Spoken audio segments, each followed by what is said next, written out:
Hello! అందరూ నమస్కారం. Movie of 'మాతృ' 2025 రిలీజ్ అయింది. లయన్స్ గేట్ ప్లేలో స్ట్రీమింగ్ అవుతుంది.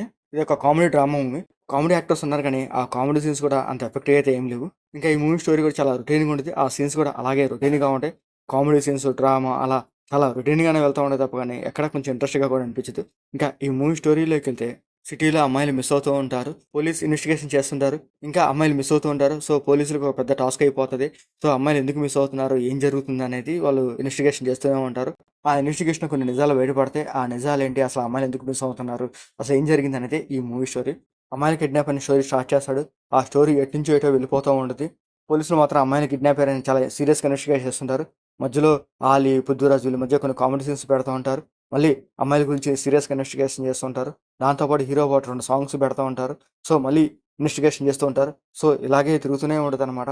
సో, సీరియస్‌గా వెళ్తున్న పాయింట్‌ని మధ్యలో కామెడీ, సాంగ్స్, లవ్ ఇలా చెత్తంతా యాడ్ చేస్తారు. ఆల్రెడీ మూవీ చూస్తేనే అర్థమైంది ఇదో చెత్త సినిమా అని. దాంతో పాటు ఇంకా చెత్త మీద చెత్త యాడ్ చేస్తూనే ఉంటారు తప్ప గాని, ఎక్కడ స్టోరీని ఇంట్రెస్ట్‌గా తీసుకెళ్లరు. ఇంకా ఈ మూవీలో తమిళ యాక్టర్ శ్రీరామ్ ఉన్నాడు. సో, తనది కొంచెం నెగెటివ్ రోల్. తనకు సంబంధించిన చిన్న ఫ్లాష్ బ్యాక్ చూపిస్తారు. అదొక సీరియల్ టైప్ ఆఫ్ ఫ్లాష్ బ్యాక్‌లా ఉంటది గానీ, cinema type of flash back లాగా అయితే ఏమి ఉండదు. ఇంకా ఆ ఫ్లాష్ బ్యాక్‌లో ఆమెని క్యారెక్టర్ కాస్త పర్లేదు చూడడానికి బాగానే ఉంటది. ఇంకా ఈ మూవీ ఎలా ఉంటదంటే, ఒక చిన్న సీన్ ఆమెని ప్రెగ్నెంట్‌తో ఉండిద్ది. తను డాక్టర్ దగ్గరికి వెళ్లి, నాకు కళ్ళు మసకగా ఉన్నాయని చెప్తదనమాట.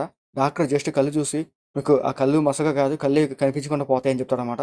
ఇంకా ఆ సీన్ కట్ చేస్తే ఆమెనికి కళ్ళు లేకుండా కళ్ళకి క్లాత్ కట్టి చూపిస్తారు. అంటే కామెనీకి కళ్ళు పోయాయని మనమే అర్థం చేసుకోవాలి. సో, అట్లా ఉంటాయి ఈ మూవీలో సీన్స్.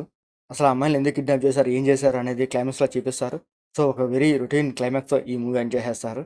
ఈ మూవీలో శ్రీరాము, ఆమని, పృథ్వీరాజ్, ఆలీ ఇలా మంచి కాస్టింగే ఉంది కానీ, వాళ్ళ యాక్టింగ్ పెర్ఫార్మన్స్ ఎక్కడ ఈ మూవీకి ప్లస్ కాలేదు. అండ్ స్టోరీ కూడా అంత ఎఫెక్టివ్‌గా లేకపోవడంతో వాళ్ళ క్యారెక్టర్స్ కూడా తేలిపోయాయి. ఇంకా ఈ మూవీ టెక్నికల్‌గా అసలు ఏం బాలేదు. వాళ్ళ డబ్బింగ్ గాని, సీన్స్ గాని అంత క్వాలిటీగా ఏమి అనిపించవు. ఇంకా ఈ మూవీలో బ్లడ్ సీన్స్ కానీ, అడల్ట్ సీన్స్ కానీ అట్లాంటివి లేవు. మూవీ ఓవరాల్‌గా అయితే అసలు ఏం బాలేదు. చూడకపోయినా కూడా పర్లేదు. మీకు మా డిసైన్స్ లైక్ చేయండి, షేర్ చేయండి, సబ్స్క్రైబ్ చేసుకోండి. Thank you for watching.